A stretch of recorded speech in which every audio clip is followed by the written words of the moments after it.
And it is really a pleasure to be here in Norwich. My best friend actually grew up here and spent a lot of time here at this library.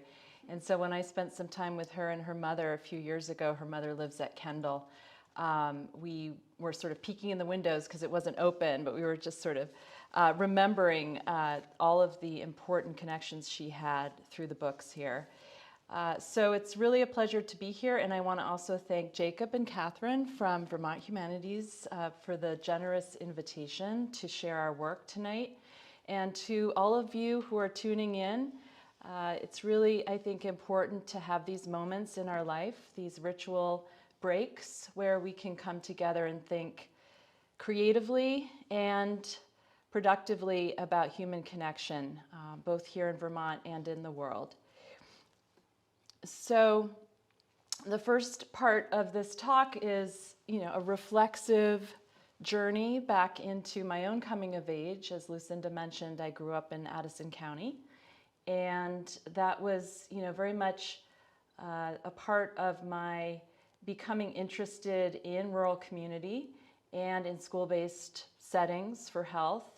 But it was also a place where I learned a lot, particularly from my parents and grandparents, about the importance of traveling beyond yourself, really opening yourself up to other ways of being and thinking otherwise. And that was very much a part of, why I sort of became someone who was quite excited about school. I wouldn't say that that was shared by everyone in my cohort. We have reunions often, like every 5 years our class gets together, and I'm kind of astonished by how different our experiences were and how much more we are open and almost radically honest with one another now than we were then, which is a large reason why this project started. So here I am in all my 80s glory with my feathered hair,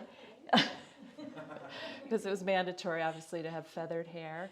And I was into sports, and I loved school. It was a really good place to connect with other people and, again, with the world.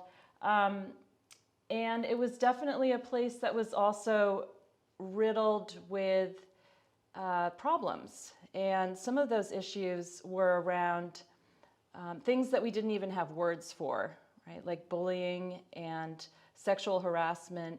And a lot of that was not simply between students, but between educators, coaches, and students in the classes, to the point where a lot of this would be sort of maybe criticized or critiqued in our small groups, but we didn't know what kinds of leverage or power we had to change the system. So the model was very much about the individual, like you work it out as an individual or you work it out amongst your friend groups. But we didn't have any sort of awareness, I think, of broader systems and system change. So here I am, flash forward, I'm still with the Tiger, go Tigers. And I'm back in the front office, the principal's sort of waiting area there at MUHS in Middlebury, Vermont. And I'm getting ready to go with my students into these holistic workshops, these wellness workshops that we have designed and that we're piloting in area high schools. I think over the course of my entire career, I've been interested in anthropologies of coming and going. And part of this sort of materialized as an anthropologist with my research in India, and this is kind of an amazing coming of age for me today. This morning, I sent off my book manuscript. So it's kind of an amazing moment as an anthropologist to get your first book manuscript sent off. It's taken me a long time. It's a very long coming of age. But I used this image on the front here to really open, literally, this is a gate, to Adyar Beach in the southern part of Chennai in southern India. And this is the ocean and a place where I used to go quite a bit during my field work to think.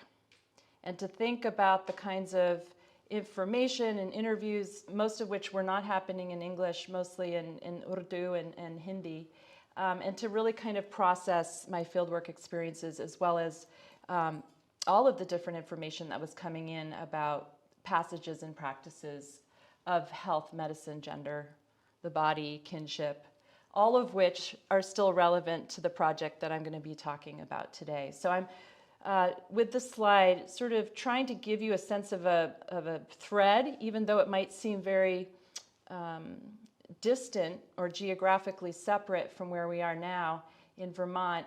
These kinds of sort of resonances with the body and what we mean to one another over time, especially when it comes to heritage medicine and the kinds of ways we look back into the past to pull particular ingredients toward the future, is really relevant to the project I'm about to discuss. So I'd like to take a little moment just to step back in time and talk a little bit about Margaret Mead's work and this whole notion of coming of age and how that's been very much made useful in anthropology, as well as sort of talk about the relevance of that particular concept for how we think about youth and digital culture, and then come toward a set of what I'm calling sort of cultural narratives or tableaus for how the public kind of imagines youth digital culture, as well as sort of think about the limits of our popular imagination and our scientific techniques for making sense of those. What I'm trying to get to ultimately, and I'll be interested to hear your thoughts on this, is if we can kind of step back from some of these more static narratives and think more about youth culture as something that people do every day, rather than something simply received or instructed. So, starting with Margaret Mead, and you can sense from these images that I've selected, she is, as the kids would say, a very iconic figure in American anthropology. Many of you will probably, recognize the slogan on the left: "Never doubt that a small group of thoughtful, committed citizens can change the world. Indeed, it is the only thing that ever has." So she's quite known for that. She's known for coming of age in Samoa. She's known for her work in Polynesia and the South Pacific. And she's also there in the middle, quite a legendary figure in her early 70s there with a long cape and staff. This was what she wore and sort of how she comported herself every day as she walked around campus. And then, of course, she, as a public intellectual, became so high profile that she also was minted with a stamp. So across all of these images, you see the sort of public figure that she had become. But this was not without controversy, and certainly one of the largest controversies swirling both at the time of the publication of the work and throughout her life was this publication. So many of you will remember Coming of Age in Samoa as one of the sort of iconic or legendary publications in social studies of adolescence, and it came out in 1928. This was after she had traveled at the age of 23 to Samoa in 1925 under the guidance of Franz Boas, who is known as the father of cultural anthropology. He was at Columbia University in New York City, and his work was particularly known and sort of important for its critique of race. In part, he and his students were very committed and interested in establishing culture as a concept that would enable a sort of critical approach to things like race, immigration, and other forms of social experience as just that, as social cultural experiences, and not biologically, or sort of, this was before all of the genetic discussions, but not as a biological essentialism. So they were very interested in, using culture to critique the nature versus nurture divide. And she, with that interest, published this book. So I would say that was really kind of the first thing she was trying to do, is disturb or disrupt this nature-nurture dichotomy and really show the importance of local, cultural understandings, socialization, and environmental influences on the shaping of life change. So rather than saying, adolescence is just this one thing, it's this sort of natural, biological stage, or this, the other sort of naturalization that was going on at the early 20th century was this assumption that adolescence was exclusively sort of a period of rebellion. And this was becoming a more and more reductive narrative in American popular culture. And so she, not the only person to do this, but really sort of known for disrupting the idea that adolescence is either universal, essential in a biological sense, and unchanging. Later, anthropologists like Victor Turner took this idea of coming of age and used it to really look at a significant, or to sort of, formulate a significant model of social change known as rite of passage.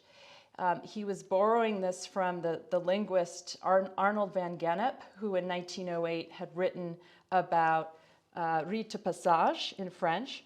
And Arnold van Gennep was interested in these social moments in people's lives where they are separated from the group, either by themselves or with their age mates. They undergo a period of transition, and then they come out the other side into this newly minted form of personhood and are reincorporated into the group. So for example, birth, marriage, death, and coming of age. So initiation ceremonies like, both on the one hand, religious ceremonies like a bar or bat mitzvah, first communion, as well as things like graduation and divorce, were thought of as these places where you would travel from one life stage to another, crossing that threshold and not really ever going back. There was this sense of linearity to it suggested by those arrows. Victor Turner was, interested in that progression, but he was really interested in the moment in between, the transition moment. He was particularly fascinated with what liminality could do for people and what it made possible or permissible. In his book, The Ritual Process, he draws on his work in the Central African Republic to talk about boys coming of age and the uses of this kind of time period to suspend the normal order or social order of things.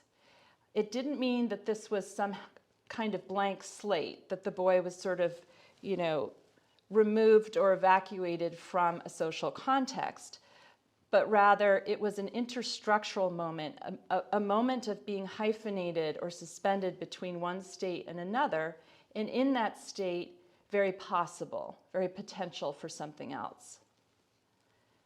He also was very interested in the anti-structural possibilities because he was himself coming of age as an anthropologist in the 60s. And his work was very influential and very much, taken up. Do you want to come in? You can come in. Very much influenced and influential toward the Beat generation. So he was both really interested in the Beats were interested in him, but he was also in the 60s, obviously, looking for sort of structural reversals and structural rebellions, if you will, resistances that influenced his work, right? So it's an interesting sort of, I think, lesson both for Mead and for Turner, as well as myself, to realize that we are permeable. Our social models for understanding behavior and change are very much affected by the intellectual and political climates in which we are growing.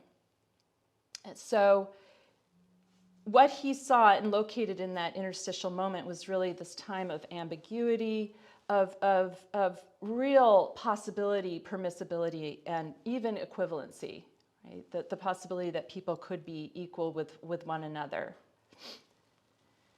He also called it poetically sacred poverty and fruitful darkness, both really interesting phrases for that liminal stage. What he was also trying to do was, like Mead, look toward a way of theorizing and making scientific sense of age change or this sort of stage of youth.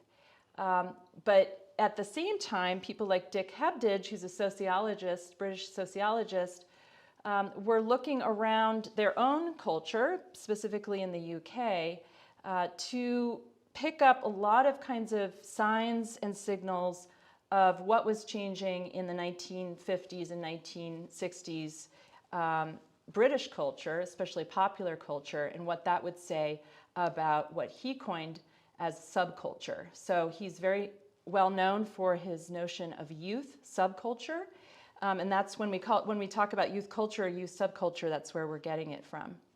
He was especially interested in the movement of cultural styles and trends from one group to another.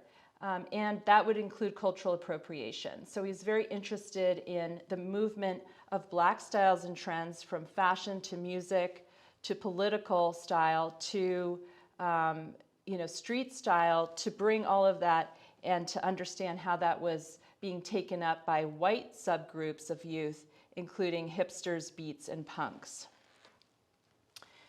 The liminal period is also, I think, for youth particularly timely and interesting to consider right now as we're about to celebrate Halloween. And here you see, I would call this a meme because it's so popularly reproduced and circulated online. It's also a very popular jack-o'-lantern carving. I'm sure many of you have probably seen it on the sides of your neighborhoods. But what I think Halloween helps us to understand is that typically for children, I'm not sure for youth, but for children, this is a very exciting time of possibility. It's, dusk, so it's the time between daylight and night. It's the time between summer and winter. It's the time when they can dress up and be something else.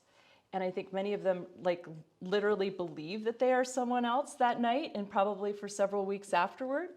And it's a time of, spooks and ghosts and scary stories and the possibility that the supernatural is very close by and is coming in and out of this mortal realm. This, and we tried to play the audio, so I apologize in advance. This particular reel did not play audio when we tested it, so I'm going to play it and sort of, you can read along with the subtitles. It's better when you can actually listen to it, so hopefully you can go back and listen to her voice because the emotion in her voice is very palpable. But let's give a listen and see what's going on in this particular reel.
So it's a good, I think, place to start a conversation around who feels included, who feels like they fit in or don't fit in.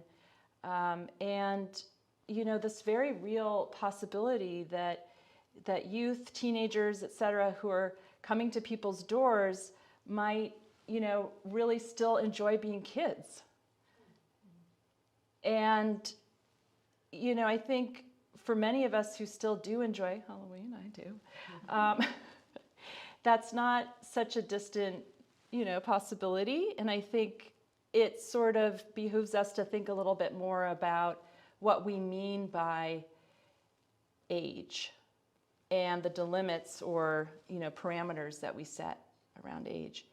And so I also really appreciate her use, or maybe she didn't realize this, but the use of the word tricky, because trick or treat, obviously, the trick or the treat of Halloween, this is more serious, the sense of like that time period of one's life being uncertain and tricky to navigate.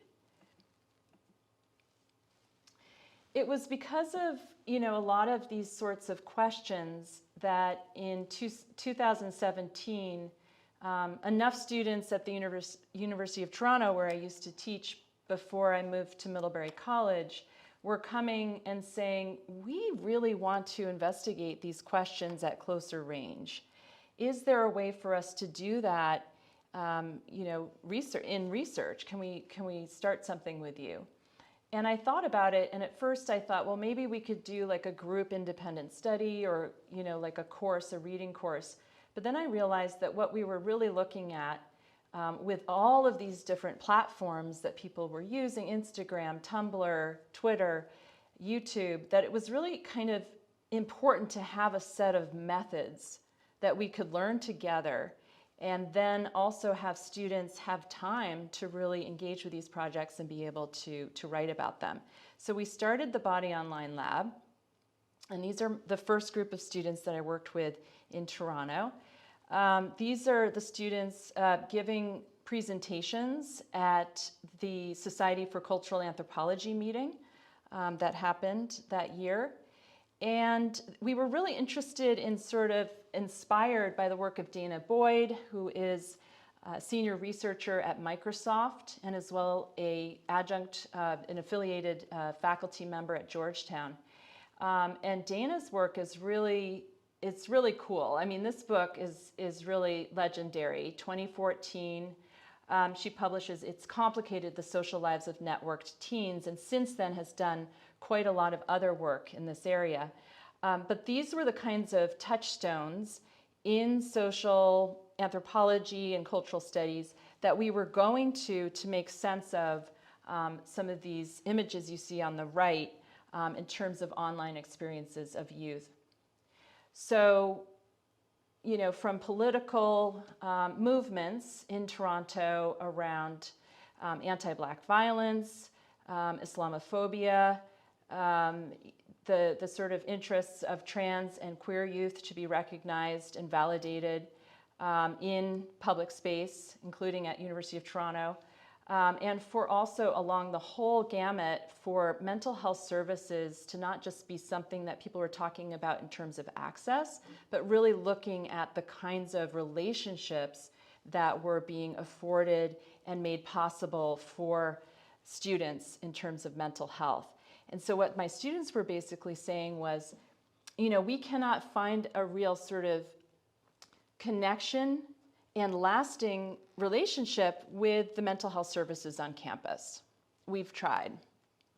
And what we're afraid of is that things are going to get really critical and mental health is really going to continue to go down if we don't find alternatives.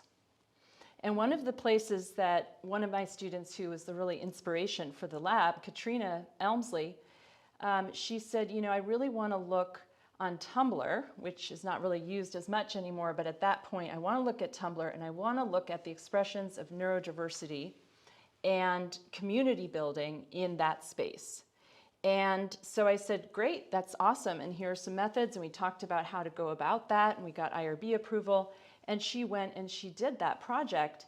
And it was really important, I think, as one of the first things we did as a lab, to come together and talk about these particular digital platforms as not simply places where people met and chatted, like a chat room, but places where they actually felt a sense of well-being, a sense of connection and lasting possibility for their mental health.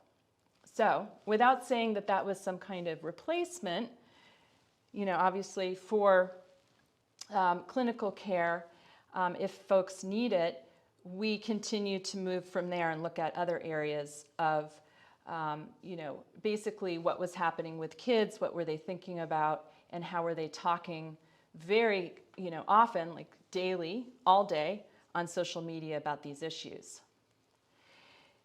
As you know, if you read the New York Times, there's a lot of sort of series now being set up. One of the series that's in the New York Times right now is about adolescent mental health. And it's almost always, framed as a crisis. And there is a lot of this, that is of merit and important to look at coming out of the pandemic. The other thing that is actually talked about less is the mental health of teachers. Although if you look on various social media platforms, it's a much more common discussion than it is in some of our mainstream news outlets like the New York Times. But this is just a few statistics regarding the mental health of teachers in 2023. And this is the United States. 42% of teachers are suffering from mental health problems. Only 10% of teachers would strongly recommend the profession to others. 35% are hoping to quit within the next 2 years. 80% of educators are taking on more work because of teaching shortages, and 78% are suffering from major financial stress. And these are high school, secondary level, so middle and high school teachers. With that, sort of those harrowing statistics in mind, we are sort of, I think, compelled to think about the future of schooling in general, but also what schools can be, how they can be better for kids as well as educators. I use these two examples to show sort of the pandemic experience as I understand it from my students and our interlocutors in these studies, as well as my own experience with my child, who was 3 and 4 and now 5 during the pandemic. But there was, we're seeing very different fallouts, if you will, or effects of the pandemic based on age. And for a variety of reasons, the age between 10 and 13, so now these folks are in basically 10th graders, so 10th, 11th graders, really had a tough time. And I think it's obviously important to look at, age in that scenario and think about all the kinds of things that are set up institutionally for them at that moment, as well as what they're personally going through, the importance of peers, the importance of having teachers there for that transition from more, I guess, sort of structured instruction toward project-based learning that can be very, important to do one-on-one with a teacher. And then even, the kinds of developmental needs that kids are going through where they weren't able to talk to a counselor or talk to a therapist or a nurse in person. So these were literally sort of leading to some shattered expectations and real moral and psychological distress. My lab, luckily, was already online in a way because it's the Body Online, and we have collaborators in Toronto as well as Middlebury. So when Middlebury College students were very suddenly sent home, and that is obviously very important to understand that kids were often being sort of removed or evacuated quite quickly. Even though that particular, turbulence was happening, we were still able to kind of regroup and come together over the summer and have a summer collective, which was really wonderful because then we could really get back down into, these issues around or sort of variables of social media use. So one of the things that we do in anthropology is we sort of look at some of the statistics and the sort of big figures, and then we sort of look beyond and within those numbers. Sometimes we also challenge those numbers by saying, okay, that's very important to sort of see, make certain priorities, but then how can we understand people's lived experiences? So here we have a bunch of data coming out, and this is 2023 from the Surgeon General's office at the Department of Health and Human Services. So this is national level data. So 95% of youth reporting using social media, more than 1/3 almost constantly, for an average of 3.5 hours a day. And then reporting, these are the students themselves, reporting increased prevalence of mental health challenges, including anxiety, depression, disturbed sleep, eating disorders, and other kinds of social and emotional, problems with social and emotional regulation.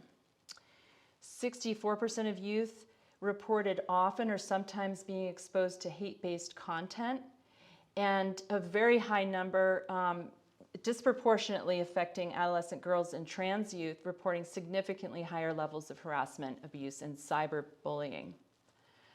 40% of youth, when asked, how does it make you feel, reported social media made them feel worse. 40% said neither better or worse, and 14% said better. At the same time, I really love The Atlantic, so I'm going to cite that. In publications like The Atlantic, we see a little more of a sort of complex analysis of things like empathy and where and how we are, according to this author, inured. So this is just like a sort of a brief view of this article, but we can blame government or capitalism or any number of things, but it's hard not to see a social shift. This shouldn't be surprising. Empathy is cultivated through interactions with people we don't know well, those glimpses into other interior worlds. We have, over the past 2 decades, slowly and then quickly optimized other people out of our lives. One app at a time, we've greatly reduced our need to casually engage with anyone we don't know, or even to meaningfully engage with those we do. And so what Gonzalez, the author, goes on to talk about are all the sort of cultural particulars of how, why, when, where that lack of engagement is taking place, and some of the implications of that for human connection. This is an interesting sort of report, again, from the Health and Human Services about the effects of social media. So this is the same report I had just cited. So whereas Gonzalez in The Atlantic is sort of offering a number of different sort of cultural analyses and pretty complex historical possibilities for that erosion of empathy. This report is, albeit it's a thumbnail sketch, and again, it's used as a policy guidance, but this report is basically, pointing toward some of the suggestions or recommendations that the Health and Human Services are making. So, for example, there's a lot of, glamour or sort of like excitement about social media and AI in particular, but a lack of robust independent safety analyses of the effects of these. So they're pointing to this urgent need to do more research. Some of the questions they're raising, I think, are really, really good ones, like how do in-person versus digital social interactions differ in terms of those variables? What are potential pathways through which social media may cause harm and well-being? So they are allowing for the fact that social media does, create connection and well-being. For type of content, and now they're going into those like different sort of axes or slices of use. So content, type of device, frequency, like how many hours per day, how many times per week, which users and why. And then they're looking more critically at beneficial effects for whom and in what ways, and so forth and so on. What I like about this, which is a turn from like 10 years ago, is that the Department of Health and Human Services is actually interested in qualitative questions.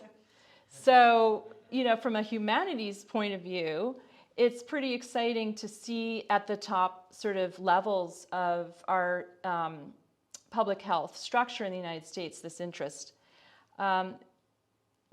Nevertheless, there's no mention of anthropology. It's often, and in fact, at the very bottom of the report, they're saying, what's needed is more research from psychologists and,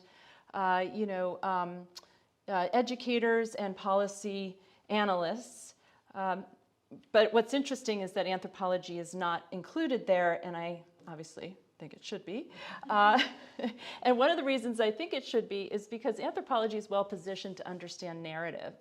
And this, of course, is a humanities question as well, but what are the kinds of stories that we tell ourselves that we fall in love with? And what are these stories, why are we particularly, drawn to believe in these stories, despite contrary evidence too? So this is like the power of myth, basically. And I'm not saying that these particular claims about the toxic effects of social media or that it's pulling our fabric apart or that we're all becoming less empathetic are not true. I think there is some truth to that. But for whom? How? And what are the actual narratives that people are saying within those prevailing larger narratives?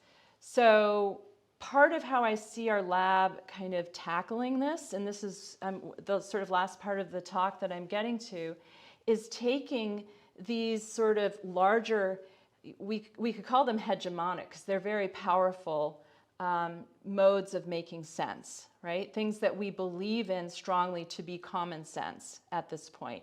And taking those common sense narratives and breaking them up into smaller pieces, pieces that are sometimes coming together and sometimes not, because people are very different.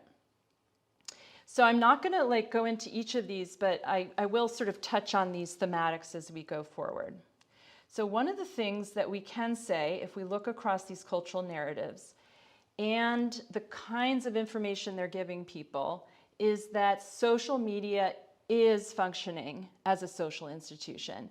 And the reason why I want to be really clear and sort of emphatic about this, and I get this especially from Elio's, the conversation I had with one of my student collaborators 2 days ago, is that if we look at things like the role of ritual or religion or particular periods of celebration historically, those were sort of time out or time away, what Victor Turner and others called interstructural moments. Those were moments where people could kind of pull back and do that kind of liminal possible work that we talked about. Social media is also a social institution because it gives people so much information and so many kinds of codes of conduct and particular sort of,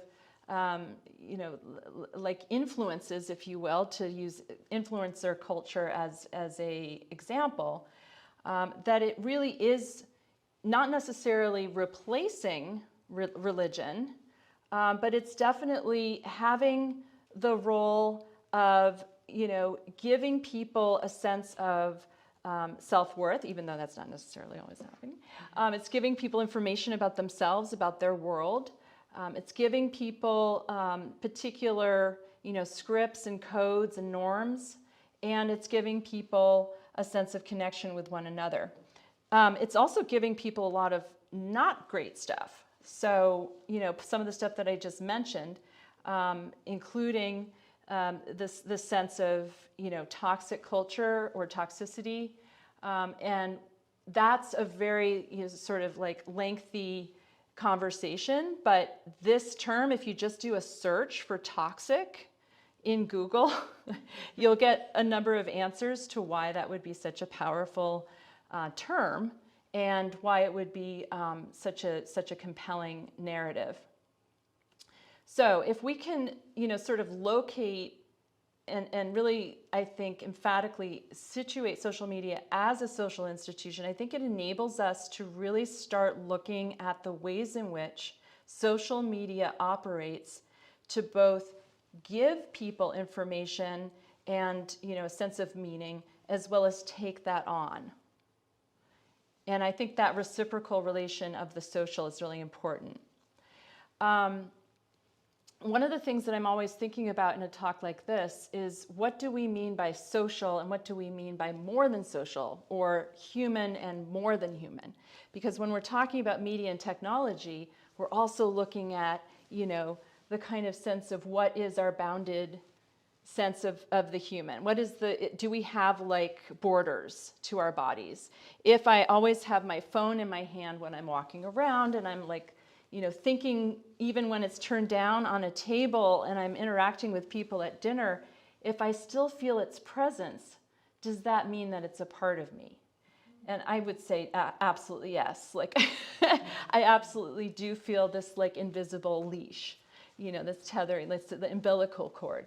And I definitely feel that more over time than in the past. And my students have said the same, like if they feel as though they are paying too much attention to their phones. I have noticed actually lately that the silent function or the notifications off will be popping up on a text. And I'm actually really happy to see that, because it means that they're actually looking out for their own, you know, digital care and not constantly being interrupted and told what's happening in the broader world. So these are kind of some of the slippages, or sort of like, you know, ambivalent areas between, or slippery areas between the human and non-human, or you know, artificial intelligence in this case. So these are, Jacob was interested in my bringing AI into this talk, and I was very excited to do that. This is more, it's so new, obviously, a lot of this stuff, including this particular technology, this app within an app called Be Fake. They're so new, and they're really just kind of coming out and being visible, that it's not something that we've even really looked at yet. So I just went to sort of, you know, grabbed a couple images and sort of proposed them as maybe a chance to sort of bring up a conversation. But here's someone, an actual person, Haley Flagel, who says that, you know, when they're using this particular platform, they're really enjoying giving a little bit of a more personal view of who they are. So I just grabbed that little quote there because I thought that was very useful. What's interesting is that, you know, none of these, I'm guessing this is some of her original face, but I'm not sure. But what's interesting about, you know, the kind of art, you know, artful design here is that it's suggesting something else about this person in each different frame. And I think that's the story that they really want to tell about themselves. In fact, they start to sort of say, in this scenario, I really wanted to look, I think they said that they wanted to look like they were on the beach and relaxing. And so there's a kind of story that goes with each of these images. And so in effect, what this technology helps people to do is tell a story about themselves through kind of what looks to be kind of a mashup of virtual reality and Photoshop. Mm-hmm. Just as there's like a whole suite of articles dedicated to adolescent mental health, there's also now in the New York Times, you can go and see all of these different, corners of the internet that are dealing with AI and chatbots, ChatGPT, and sort of large language models. Meta, that's the owner of Facebook and Instagram, and their characters, like actual sort of characters that they're creating, and image generation. So this is someone who's using, I can't remember the name of this. I think it's called a can of soup. That's right. And this particular, again, it's like an in-app tool. So it goes within an application like Instagram, and you can basically create different scenarios of yourself with your friends by taking an existing image and then detailing it and fancifying it. And and then talking, and then trading these like stickers, right? Or like trading cards back in the day with your friends, and almost like passing notes, like creating these scenarios and these kind of fantastical realities with your friends. And they're also available as stickers, like you can print them out and like put them on things, which I don't know if you've noticed, like there's this whole thing with stickers with water bottles and laptops. I'm actually really out of it because I don't have any on this laptop. So I feel like, but I do on my phone because my daughter just plastered it back of my phone with stickers. But what I'm using this image to sort of ask about is the connection between AI and social media. So AI is not separate from, it's now being used as these kind of in-app or standalone app enhancements for the kinds of communication, information and storytelling that social media has been already doing. The other thing that's come up, obviously, is the ethics of AI, and a lot of you are probably following this pretty closely. And what we see is this continuing sort of interest in children's rights and the protection of the child. So, as Foucault said, the child is not some, sort of naturally evident entity. It is a creation, and it is a, sort of a, it's something that had come out of the Victorian era as a subject of concern, and as an object of discipline. And so Foucault's argument is that, in the construction of a bunch of institutions like psychotherapy and even education and, clinical medicine, there was an interest in designating, the child as a very special, child and adolescent, as a special and deserving place of state intervention. And, clearly, I'm not making an argument, of course, again, that children's rights and, the understanding of like what kids can reasonably look forward to in terms of, big tech actually stepping up and creating some, like regulations around the use of these technologies. I'm not saying that, that's not important. It clearly is that big tech take on these regulatory responsibilities. But again, when we talk about opportunities and risks, these are very fruitful and I think important areas to look at from a qualitative and critical lens. There's a lot of information coming out about parents and their concerns, the feeling that they're lagging behind, that some of these AI technologies and big language models have not really had any kind of regulations or rules built into them.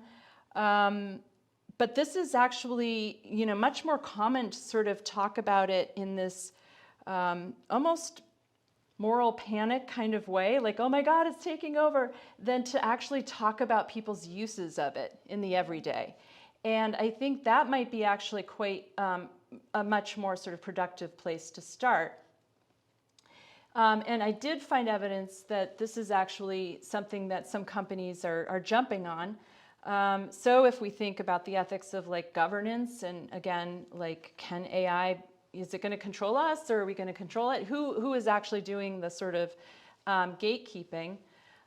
There's a company called Anthropic. I think I got it right here. Yeah, here it is. And interestingly called Anthropic, which is obviously very close to anthropology, from the same root word for person.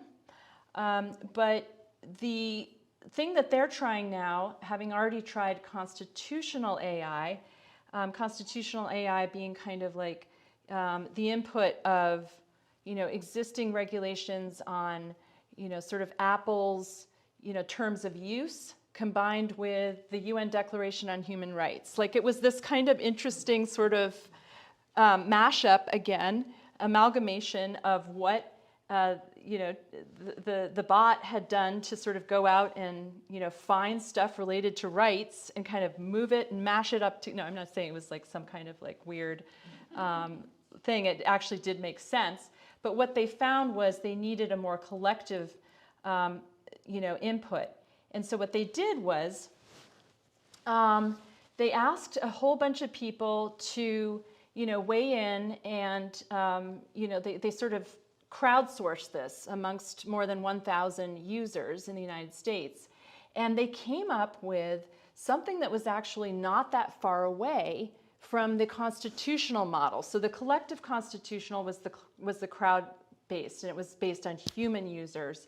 The constitutional model was the one before it, which was the Apple user and UN Declaration on Human Rights. Both of them, obviously being so close, and similar, had something in common, which is that they did not consider and have not considered yet questions like, should these chatbots, if they're in Saudi Arabia, be trained according to Saudi values? And if you go down here, should a bot respond to questions about abortion in a majority Catholic country, or trans rights in America with a Republican-controlled Congress? So these kinds of questions about AI vis-a-vis voice, values, worldview, whose perspective are we talking about, are really critical for the uses of AI in all of these different areas. So if we think about, like, who's going to tell us how and when to turn on a street. You'll notice, like Siri and other kinds of navigation, you can actually choose different gendered voices, but most of the, like, at-home helpers, like, I'm trying to remember the ones that are at home that you use, that you talk to. Yes, thank you. Most of them have these female presenting voices, and those voices are assistants, right? And so then you see an interesting sort of gendering of the bot through the voice and the type of sound that's used. So there's like more to be said here. Obviously, this is kind of a brave new world, if you will. But I did want to just sort of bring that up as an area that we'll be looking at more closely in the lab. So just to very briefly show you what we've been doing to, I think, both get curious and understand all of this stuff better, but also use this as an opportunity to do some really cool, like, community engaged research with our partners in the schools. And give also, my ulterior motive is a little bit interesting. I'm really interested and keen to recruit graduates of Middlebury College back into progressive health education and in the health humanities. Both here in Vermont as well as elsewhere. So I do have a lot of students who are pre-health and pre-med, and I think that's absolutely wonderful. And we see a lot more people interested in the medical sciences as of the pandemic, but there are a lot of other health professions that we can work on cultivating. So here's the lab right now. You can see it's growing.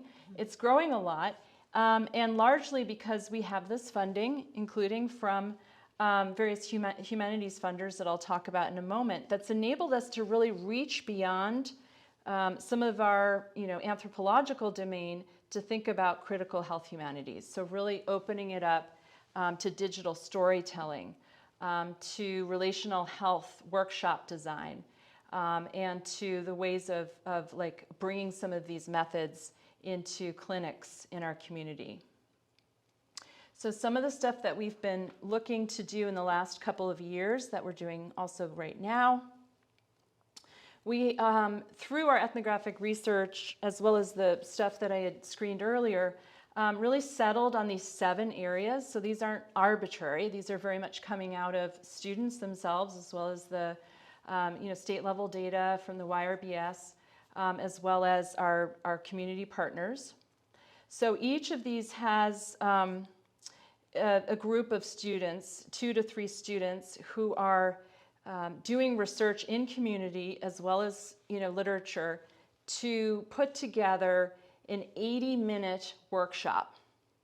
And then that is then delivered usually once per semester.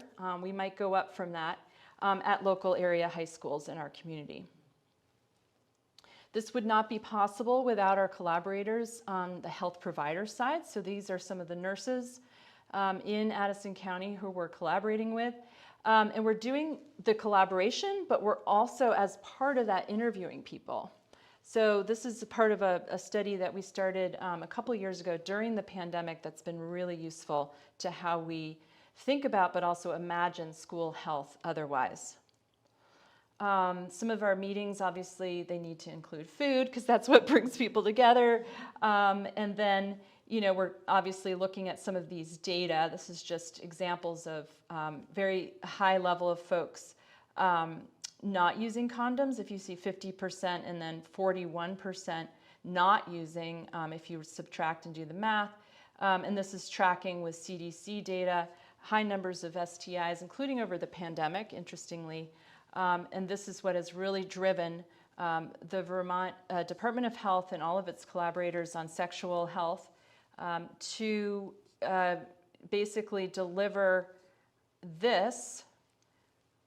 Here it is making national news in 2021. So we're the first state in a lot of ways, actually. We also, passed the Universal Child Care Act this summer. But we're the first state to require access to condoms in all public middle and high schools. And here are the Vermont statutes online. You can go and look up the whole kit and caboodle. But this is very interesting. It's mandated to not just exist in a school, but be in a school in multiple settings. So not just in the nurse's office, not just at a highly trafficked area where people can go into their bag, but like at different places around the school where people can really have access and have free access and meaningful access.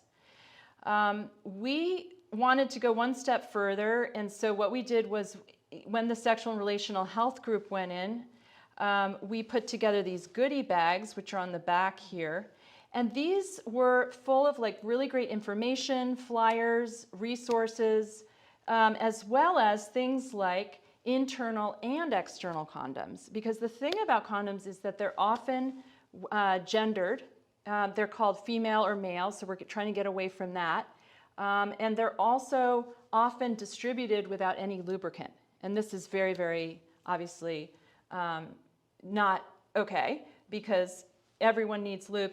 And also the fact is saliva is not a good lubricant, right? Because obviously STIs, right? So the idea was that something colorful, something fun, and also something relatable to youth. The reception has been excellent. Here's our other group going in for chronic illness and disability.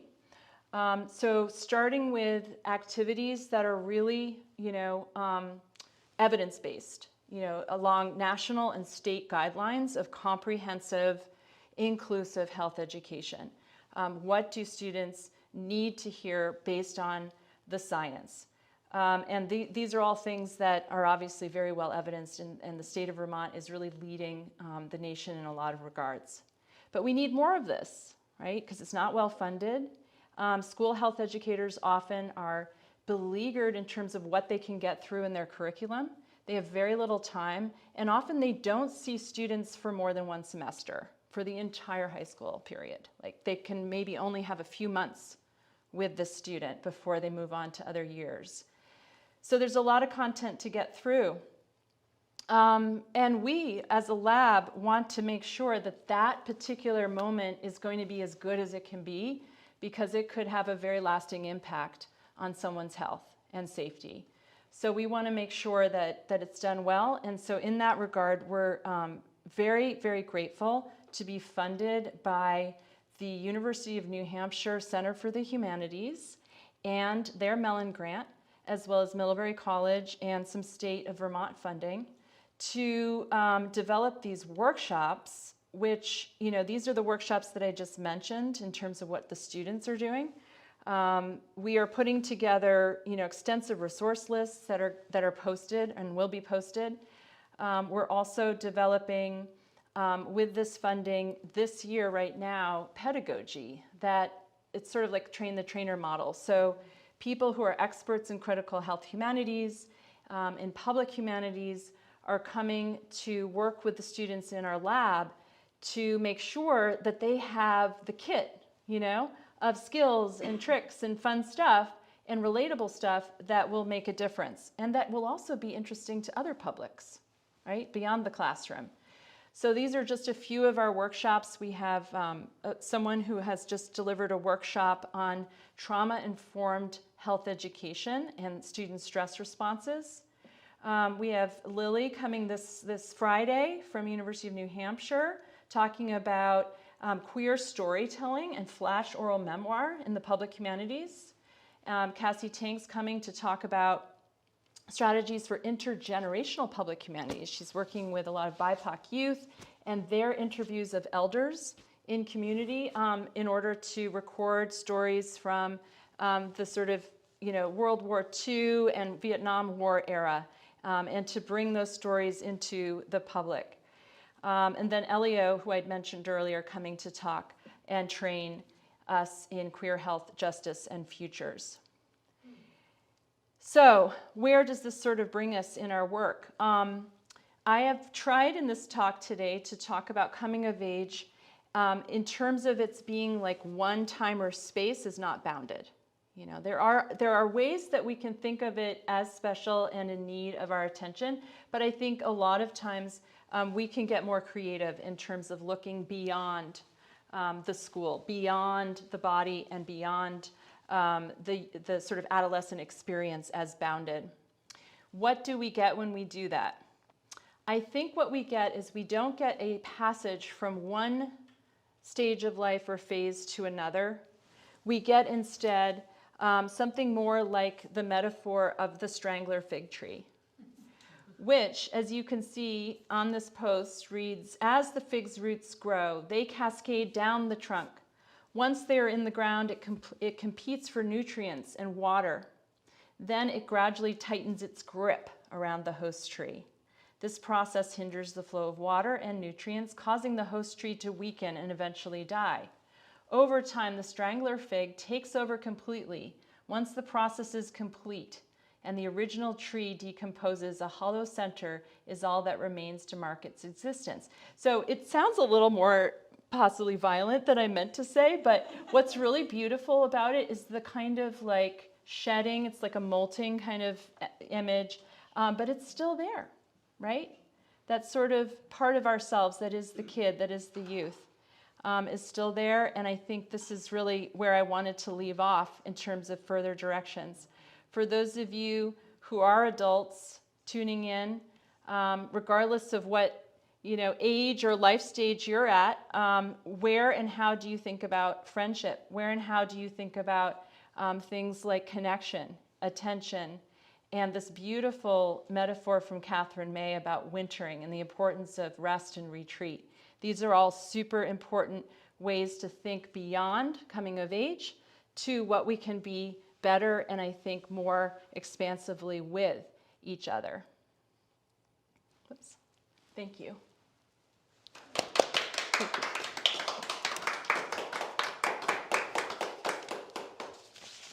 I think we have time for a few questions. Okay. I need to steal your mic. Oh, of course.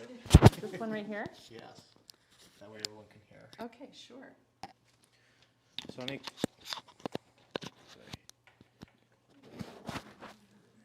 any questions from our audience here? I guess I have one to start. So I've been reading a lot about kind of the importance of play in adult life. And so I was wondering kind of through your work with the online mediums and whatnot, what research has there been that's kind of either highlighting play in social media or continuing that once students reach adult? Yeah, and are you talking about play like on digital platforms and like gaming, or are you talking about play in the classroom with like games and play in the classroom or outside or all of it? I think all of it. More in, like, since the social interaction part is so important in play. For sure. How is that translating in digital spaces? Yeah, I'm really glad you asked that question because during the pandemic, I think we all sort of started to lose our mind, or did, right? Because it was just so one-dimensional, right? Zoom, apologies to the people online because I know you're tuning in and can maybe appreciate what we're doing here, but I think when you're together with people, you can really get a feel for the dimensionality of people and what they bring, and gestures, improvisations, they're so important. I think to all of us, but especially to youth. So when you're together reading people's body language and just kind of sensing people's support, those would just be a few examples. But what we are trying to play with, literally, in our lab now is critical play. So the idea behind that is something that I've been trying out in some of my classrooms. So the idea that, and this is not particularly new, that pedagogy has gotten really gotten far away from just PowerPoint.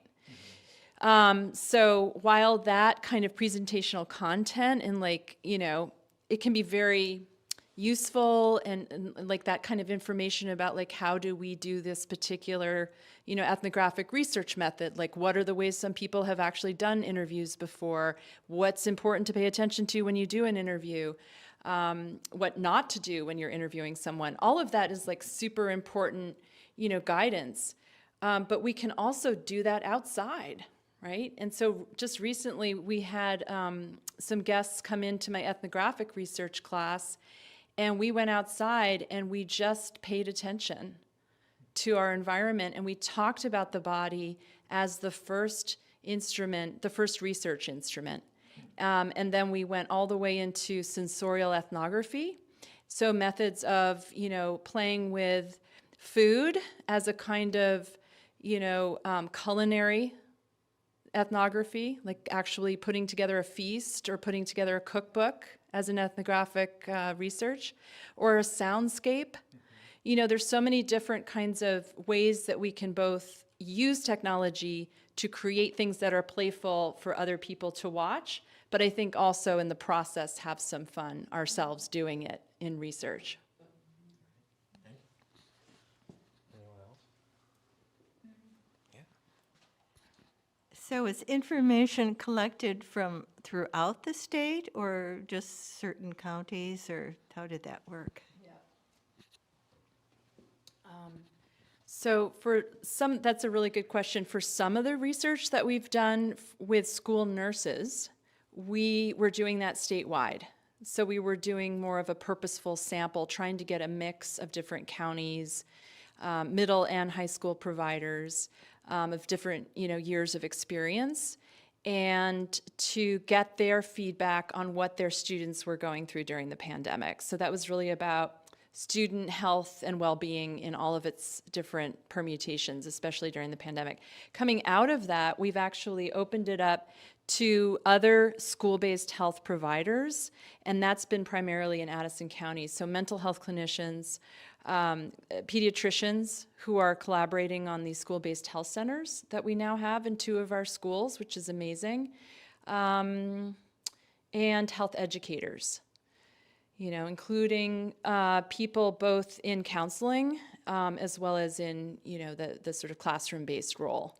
So across the board, we're getting really interesting but also consistent results or themes, if you will, around the importance in a small community of the network. The person who's on your phone who you can call to get a resource for a student like that day. So these informal networks is number one. Because we're not in a capacity or a place where we live in Addison County where we can, like a Dartmouth Hitchcock, we in fact, a lot of us come down here for I don't, but there are a lot of people who come down here for that because that is like a comprehensive healthcare center that we don't have. So in lieu of that, that kind of like informal network is really important for stitching people together. And then, secondly, just the prevalence of mental health needs across the board in very sort of complex ways, like not simply diagnoses of this or that, but, again, these practitioners telling us about things that students are, that are happening that students are, reacting to in different ways because they didn't necessarily have the kind of interactions with each other for 2 or 3 years in a consistent way that their peers, their older or younger peers had. And I think it's about resilience and about the kinds of models that people get when they're in person. And also about the fact that being at home was not always safe and valuable for kids. They didn't get necessarily the kinds of modeling that they might have if they were in a school. But not that schools are always the be-all and end-all of modeling, but there is a lot to be gained from having a bunch of adults available to talk to.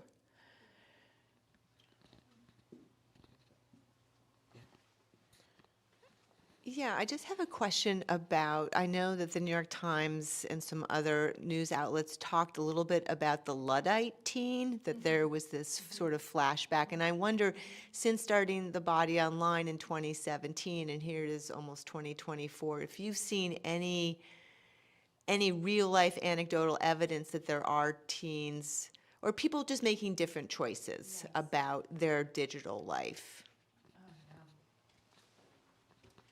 Okay, you actually reminded me of something I should have said during the presentation. It's actually one of the most important points, which is when the lab reconvened, or I guess we reconvene every fall, but particularly in the last 2 years, since the slide with all the different Zoom boxes, right? Since that time, as soon as we got back into in person, people are like, when can we go to the school? Like, we're not, when can we go outside? We're not going to do any of this like, I'm not going to stare at Instagram anymore. So not only did they not want to do research on that, or at least not that exclusively, but they were much more interested to the point where we were considering changing the name of the lab. Because they were like, yeah, you know, we need to look at these sources of information online, obviously, and make sense of how kids are using those for health ed or for sexual health ed, et cetera, or just like how to be a teen. But, you know, that's not all of what we do and what we want to do. And so the model, or the sort of like paradigm, shifted dramatically toward how can we, yes, use some of these digital sources of information, including social media, to like glean information that's important to making these workshops relatable. But how can we use the workshops as a way to turn and really kind of turn ourselves away from our phones and, oh, it's still there, turn away just for, you know, that period of time to really have what we're calling relational health. So I guess we're not arguing that relationships dissolve or relational health doesn't exist online. In fact, online has been, you know, a very important, proven site for, especially in rural communities, people feeling connected around queer identity, right? And feeling not lost or like isolated, that you have peers out there who you can talk to.